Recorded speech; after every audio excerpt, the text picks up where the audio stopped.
so much to say on this one, and you can't even see the part where he talks about he goes for 35-year-old women and says that I would probably call that a fetish. Um, I'll only comment on a little bit of this. I think what stands out to me most is that the assumption is that the assumption that women are worried about attracting men.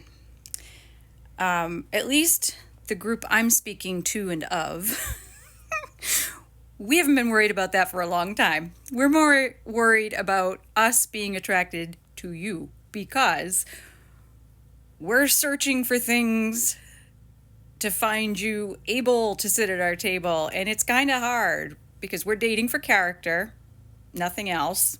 And some of you aren't there yet. We are dating for positive impact to our lives, not detraction.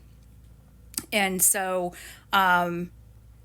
yeah, we aren't worried about whether you're attracted to us or not. And typically, not in all cases, and I don't think 35 is that young, but in a lot of cases, men do seek out much younger women because a lot of them aren't quite self-assured.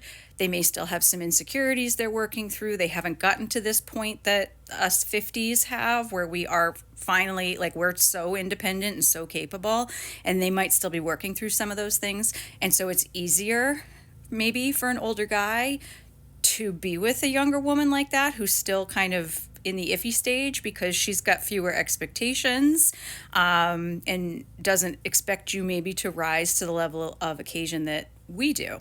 So women are not worried about whether we are attractive to you or not. We are more worried about you being attractive to us because we can't find a whole lot of other things coming to the table.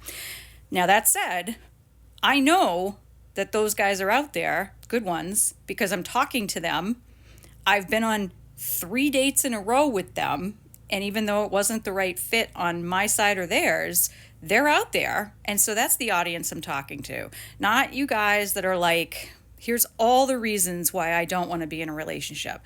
I'm not talking to you because I'm not trying to date you, and neither are my friends. We're more interested in these guys that are evolving and have worked on their character and actually want to have like a fun partnership. So at any rate, yeah. Also, not to say I'm not diagnosing anyone or anything just based on this comment, but it does generally fall into, like, let's just say my narcissist ex does this interesting thing where he preys upon younger people or women in maybe lower economic circumstances or who find themselves very insecure because they're not on to him and they don't figure out his narcissistic behavior right away. So he gets a pretty good runway for a while in those relationships before they do figure it out and kick him out.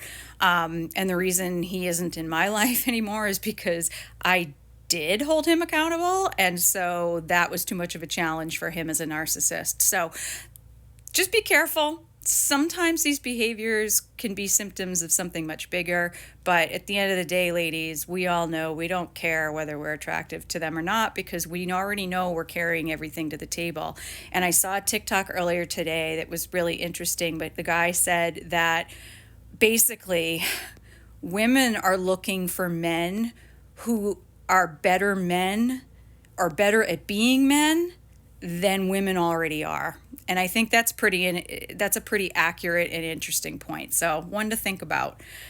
Looking for a man that's better at being a man than I already am. I don't know. I know you're out there. I've met you. I'm talking to you. But those of you responding a lot are not in that category. And I do think that you get what you give, right? So whatever you're putting out into the universe is what you're getting back. So if you're getting like really crappy relationships, there's potentially something you need to work through. And that is not to say that I am better than you. It just means I've worked through it sooner than you did. And I attracted a lot of trash into my life at one point too, before I had kind of done the emotional work. It's a lot about mindset. What you attract is often what you're putting out there. So, and I promise you, like, it much better things have been coming my way since I've done the work. So You get what you give.